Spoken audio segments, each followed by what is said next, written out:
The impeachment investigation into Donald Trump is certainly taking another turn. Donald Trump's White House chief of staff tried to get out a potentially damaging double admission this morning. I have news for everybody. Get over it. There's going to be political influence in foreign policy. Now that is Mick Mulvaney veering out of control in his attempt to spin what Donald Trump wanted from Ukraine in return for crucial military aid.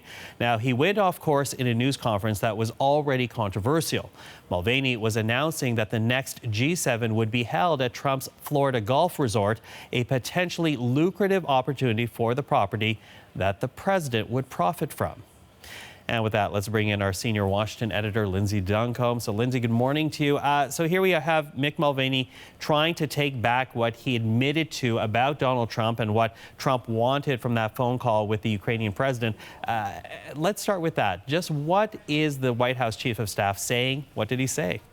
Oh, let's go back to that news conference yesterday. Mulvaney was talking about that military aid that was withheld from Ukraine, and he was giving the reasons why the White House did that, including larger concerns about corruption in the country, including the idea that other countries needed to step up and pay for assistance to Ukraine. But he also said that one of the reasons that that money was withheld was because the White House wanted Ukraine to investigate Ukraine's involvement, or a theory about Ukraine's involvement in the election interference, the hacking of the Democrats back in 2016. Now, all of the American intelligence agencies have determined that that was Russia. But this is what the White House wanted the country to look into. We know that from the call. Here is how Mulvaney described it yesterday. So the demand for an investigation into the Democrats was part of the reason that he ordered to withhold funding to Ukraine. The look back to what happened in 2016 certainly was part of the thing that he was worried about in corruption with that nation. And that is absolutely appropriate. Withholding the funding. Yeah. Is that a big deal? It essentially is an admission of quid pro quo for what would be a political domestic gain for the president. The issue at the heart of the impeachment inquiry here. Now, as you mentioned, Mulvaney walked back those statements, and he said that the media took them out of context or misconstrued them, but that's what he said. So what could that mean for the impeachment investigation then, Lindsay? Well, the Democrats clearly see this as evidence to the heart of what they are investigating in terms of what they see as an abuse of power. Here's the chair of the House Intelligence Committee, Adam Schiff. Things have just gone from very, very bad to much, much worse.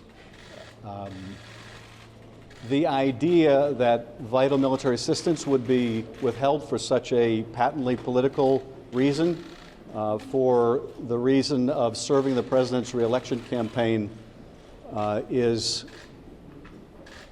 a phenomenal breach of the president's duty to defend our national security. So, big picture, Michael, what does this mean for the ongoing impeachment inquiry? Certainly, it will be used as evidence as the Democrats go through their investigation. But what we have to watch in all of these developments as they come out, as we get the opening statements for the testimony and they come together, watch how Republicans react, particularly those Republicans in the Senate. And are people continuing to stick with Donald Trump despite these revelations as they come out? And for the large part, the answer is yes. However, yesterday, after those comments, there were some Republicans expressing concern, calling it troubling. But what we are not seeing, at least not at this stage, with the evidence that we have in front of us now, is overwhelming condemnation of Donald Trump.